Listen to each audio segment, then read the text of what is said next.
So ayan mga idol, may nagpa-NPC naman po sa atin ng bato na inaakala po sa kanilang lugar ay may ginto. Alam nyo ba idol kung saan pa ito galing? Galing pa itong Oriental.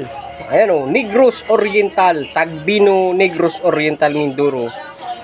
At galing po ito sa kay Montiano Victor. Yan, shout out po doon sa mga followers natin dyan sa Oriental, Mindoro. Ay, Negros Oriental. Ayan mga idol. Nakakarating pala po yung video natin doon. Ay, grabe. Ayan po, buksan na po natin ito ngayon.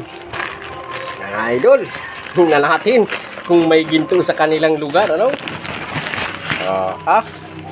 Kaya ng gunting dyan din. Tingnan po natin ito mga idol. Pinay-busy pa talaga sa atin. Shout out nga pala po dyan sa nag-deliver nito. Followers pala po tayo. Followers po pala natin yung taga-LBC, taga-deliver dito sa atin. Ayan. Shout out po dyan sa mga taga-LBC. Ayan o. Maliit lang na bato daw po ito. Nakuha po ito daw ay sa ibabaw ng ilog. Ilog sa kanila, ano? Ay nakita pong nagkabud tayo ay natitingnan at baka daw may ginto. Tingnan po natin guys, maliit lang na maliit daw po ito.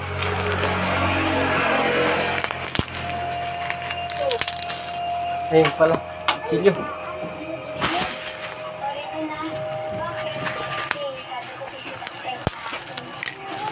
Grabe, tigas.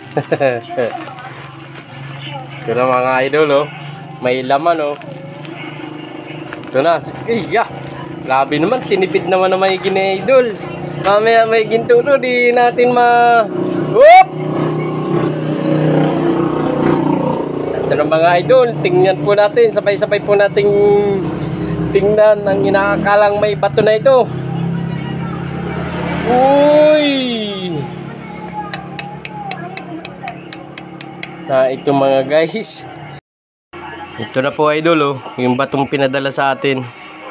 Ay, tasain po natin. Tingnan natin.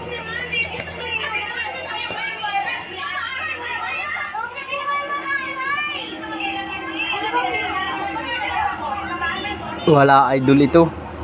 Sa tingin ko po ay wala po itong ginto.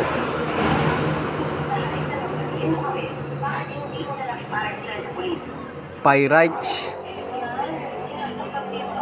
Ayan, oh. Wala po tayo nakikitang ginto mga idol. Negative po idol ito. Hindi po ganito ang may ginto. Ito mga idol ay wala pong ginto ito. Isa lang parang pyrites lang siya na makintab. Nagkikintab lang po. Ganito po yung klase ng may ginto. Ayan, yan po yan ang mga dilaw na yan. Medyo maputlang dilaw. Ayan po ang may ginto mga idol sa bato.